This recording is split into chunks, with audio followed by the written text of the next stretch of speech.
Hello friends, Assalamualaikum. It's me Shima. My new YouTube channel Shima's Lifestyle. Channel খুলেছি অনেক আগে কিন্তু কোনো ভিডিও আপলোড করা হয়নি। আজকের ওয়েদারটা অনেক সুন্দর, তাই ভাবলাম তোমাদের সাথে একটা রেসিপি শেয়ার করি। প্রথমে আমি মাংসগুলো হালকা করে ভেজে নিলাম। আগে ভেজে তুলে রেখেছি।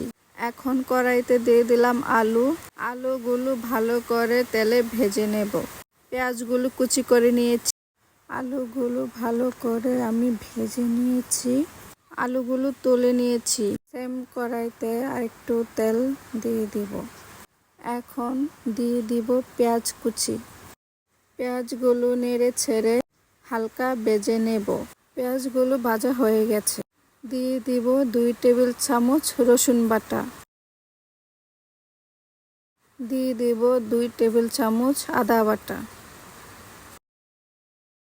বাটা মশলাগুলো ভালো করে নেড়ে চেড়ে মিশিয়ে নিব। দিয়ে দিব 2 টেবিল চামচ গরম মশলা ব্লেন্ডার করা। মশলাগুলো নেড়ে চেড়ে মিশিয়ে একটু হালকা ভেজে নেব। দিয়ে দিব 2 টেবিল চামচ মরিচের গুঁড়া। এখন দিয়ে দিব 2 টেবিল চামচ হলুদের গুঁড়া।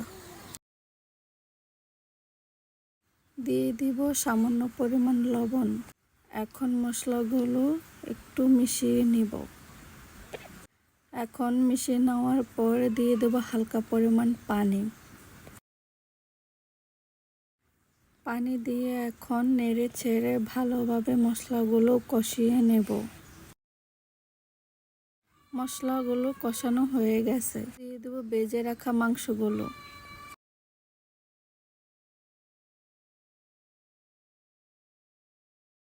এখন নেড়ে ছেড়ে মাংসগুলো মশলার সাথে মিশিয়ে নিব। মাংস কষানো শেষ। এখন দিয়ে দিব ভেজে রাখা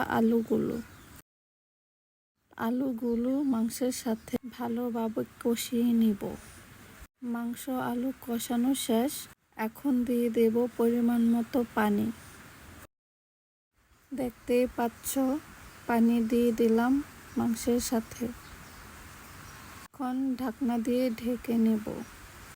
বাইরে প্রচুর বৃষ্টি হচ্ছে, তাই একটু পানি নিয়ে দুষ্টুমি করলাম।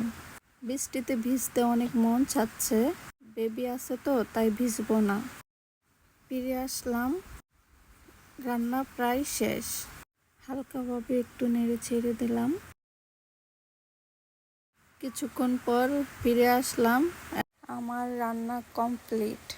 রেসিপিটা কেমন হয়েছে জানাবেন।